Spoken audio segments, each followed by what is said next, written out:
রাজধানীর মিটফোর্ডে ব্যবসায়ী সোহাগ হত্যার প্রতিবাদে রাতভর রাজধানীতে দফায় দফায় মিছিল করেছে বিভিন্ন সংগঠন।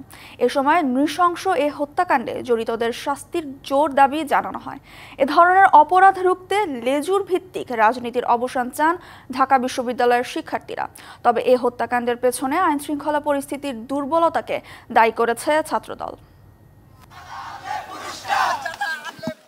শুক্রবার দিবাগত রাত ২টা পুরান ঢাকার ব্যবসায়ী সোহাগ হত্যার প্রতিবাদে শিক্ষার্থীদের মিছিলে উত্তাল ঢাকা বিশ্ববিদ্যালয় ক্যাম্পাস। বিভিন্ন স্লোগানে চাঁদাবাজি আর সন্ত্রাসের লাগাম টানার দাবি বিক্ষোভকারীদের কণ্ঠে। এ জাতীয় অপরাধ বন্ধে লেজুর ভিত্তিক ছাত্র রাজনীতির অবসান চান শিক্ষার্থীরা।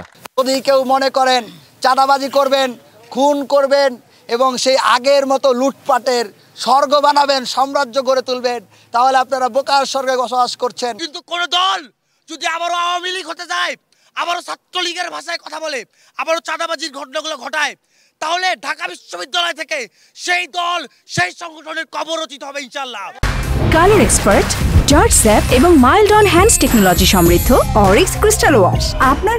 এর আগে শুক্রবার রাত 10টায় টিএসসিতে বিক্ষোভ করে নৃশংস এই হত্যার প্রতিবাদ জানায় ছাত্রদল।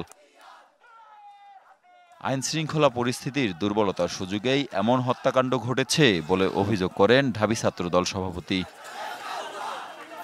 প্রায় একই সময় বিক্ষোভ করে ইসলামী আন্দোলন বাংলাদেশ। এরপর বিক্ষোভ মিছিল নিয়ে ক্যাম্পাস থেকে বেরিয়ে আসে বুয়েটের শিক্ষার্থীরা। শুক্রবার সন্ধ্যায় মিছিল নিয়ে মিটফোর্ডে যায় জগন্নাথ বিশ্ববিদ্যালয়ের শিক্ষার্থীরা। দাবি জানান অপরাধীদের দ্রুত বিচারের। এদিন রাতে ইডেন মহিলা কলেজ, জাহাঙ্গীরনগর বিশ্ববিদ্যালয় সহ বিভিন্ন ক্যাম্পাসে প্রতিবাদ মিছিল করে শিক্ষার্থীরা। Hasan Sakib, DBC news, Dhaka.